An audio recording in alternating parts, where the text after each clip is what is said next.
საადი პოვეთ ერთმანეთი ხელმძღვანელი რომელიც განდებით როგორ არის?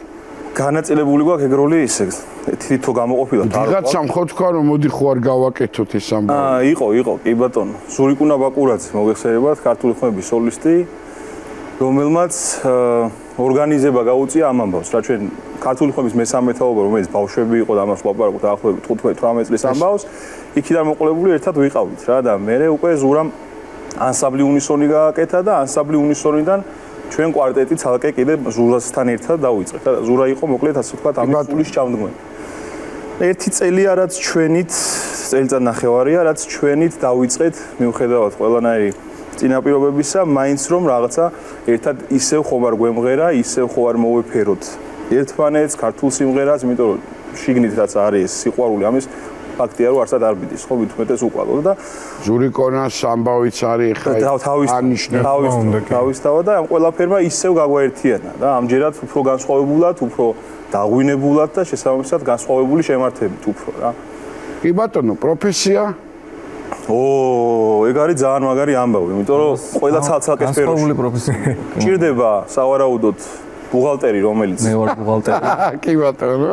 მენეჯმენტი ჩემთან არის, საზოგადოებრივი ჟანდაცვა და მენეჯმენტი ჩემი ამბავია ზოგადად ცხოვრებაში და სადღაც ჩემთან არის. კარგი მუსიკოსი აგერ მყავს, განათლებითაც და ყველაფრით და აი სოციმედია, დიჯიტალ ამბავში რაც შეიძლება გავიყვანოთ ასე შემდეგ და ბანი რა თქმა უნდა.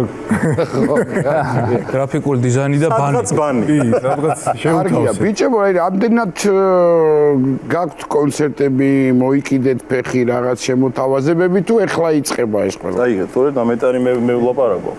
კონცერტები, რა თქმა უნდა, არის ფესტივალებზეც ძალიან ხშირად გამოვდივართ, რეგიონალურ ფესტივალებზეც, თბილისშიც საკმაოდ ბევრი. ნუ ის არის რომ აი მაქსიმალურად ვცდილობთ რომ სიახლოვე კონდეს მაყურებელთან და ეს კონცერტები საშუალებას გვაძლევს ჩვენ იმის რომ მათთან ეს სიყვარული და ეს საშუალებები რაც არსებობს მაქსიმალურად გამოვხატოთ მათთან და შესაბამისად რეპერტუარიც ყოველთვის მდიდრდება.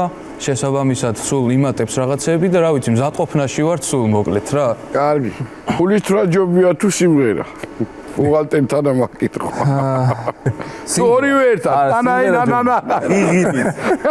და ჩაკეცა. ფულის ვაკ იწევს და სიმღერას გულით აკეთებ. ხო, კი ბატონო. არა ერთხელ მქონდა ესეთი შემთხვევა რაღაც ნევროზი მქონდა და ჩემი ერთ-ერთი მეგობარი საკმაოდ შეძლებული მითხრა რომ უიო ნევროზის დროსო მე ფულს ვითვლიო. მე უთხრა შენ რა გენაღლება მე 600 ლარზე ვჭერდები და იმან ხო გვარესწულა. ვის როგორ ხო ხდები რა. კარგი, სიმღერა ეხა გამოდის კარგი ეხა ისე თუ ვიზუალური თვალსაზრისით თუ შევხედავთ გასაგებია ვინ უნდა სვავდეს სოდნავ მეტს. იმიჯი არის თამადეს, ხო? რაღაც და. ვერ მივხვდი რაზე ლაპარაკობ. კეიფით ხო კეიფობთ, კაცო. სხვანაირად არ გამოდის. ხო, აბა ისე სიმღერა და ამბავი, ანუ მე ვივარაუდო რომ ერთად მოგვიწევს ეგ ამბავი. გასაგებია უკვე. ბატონო.